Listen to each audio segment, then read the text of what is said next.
So if we have, find the area of the region bounded by the graphs of x equals y squared plus 10 and y minus 2 squared equals x, we get this function right here.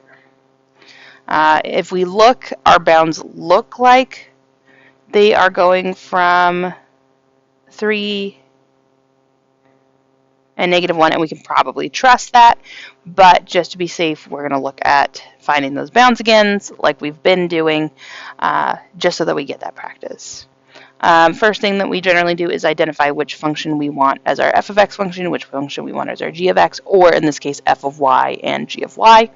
So we look at the leftmost and the rightmost. So the one, if I add this line here, the one that is more to the right is this function right here, which is going to be this minus y squared. The one that's more to the left is this one over here, which is this one on the bottom.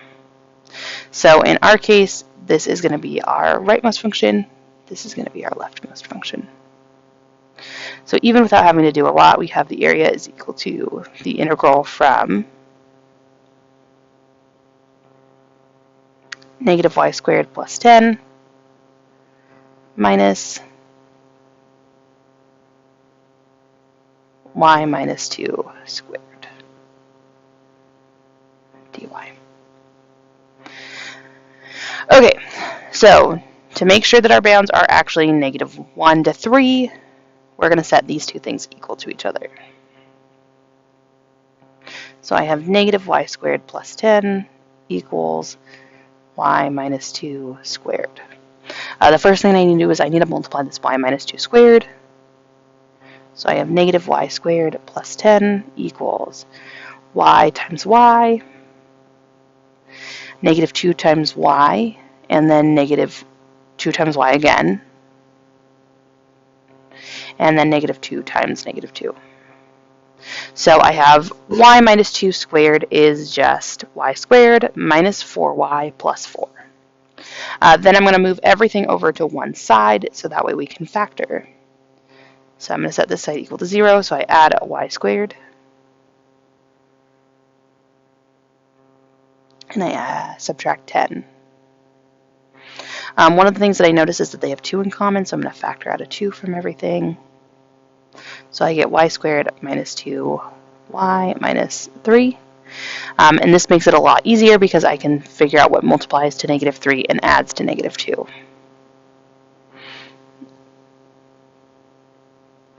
What multiplies to negative 3 is 1 and 3, and one of them has to be negative because we have negative 2 that we're adding to. I know 3 has to be negative. 1 is positive.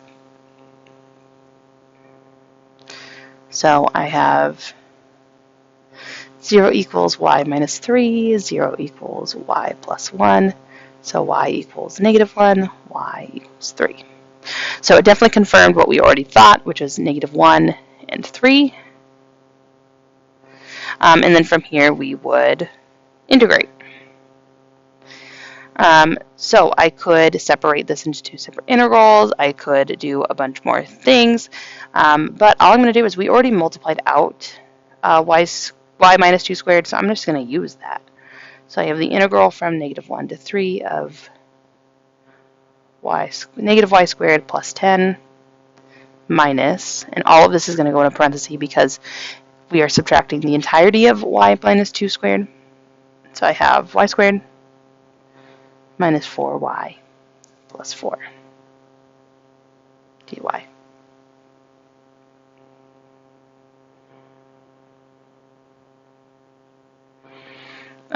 A step that we can do in between, but we don't necessarily have to, we're going to go ahead and flip each term.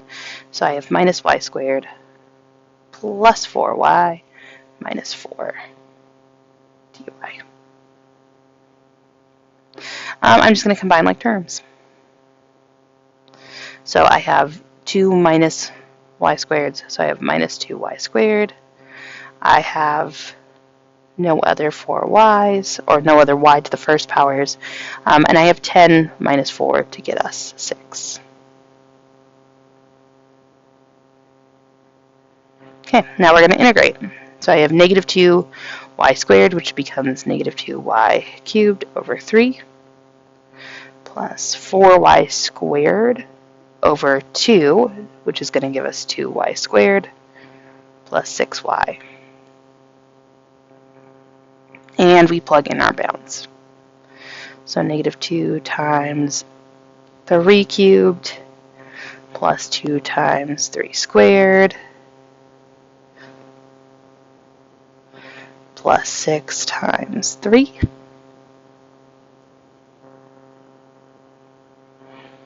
minus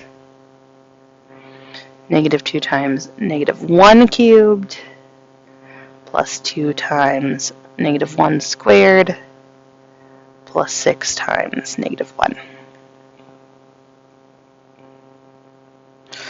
And now we simplify the best that we can.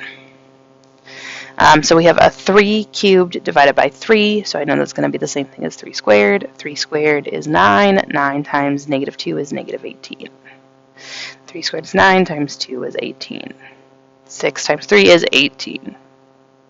So the really nice thing is a negative 18 and a positive 18 cancel each other out, so I already know that that's going to happen. We have minus negative 1 cubed is negative 1 times negative 2 gives us a positive 2, so we have 2/3. Negative 1 squared is a positive, so we're going to add 2 here and then subtract 6. So those negative 18s and positive 18s add to 0, so we have 18 minus 2/3 plus 2 minus 6. Well, if I have 2 and I subtract 6, that's going to be minus 4. And then I want to put these in thirds so that way they are common denominators. So 4 in terms of thirds is 12/3. This gives us 18 minus 10/3, but specifically negative 10/3. 18 times 3 is 54, so I know 18 in itself would be 54/3. So 54/3 minus negative 10/3 gives us 64/3. And 64/3 could be a mixed number, but it doesn't divide nicely, so we're just going to leave it as is.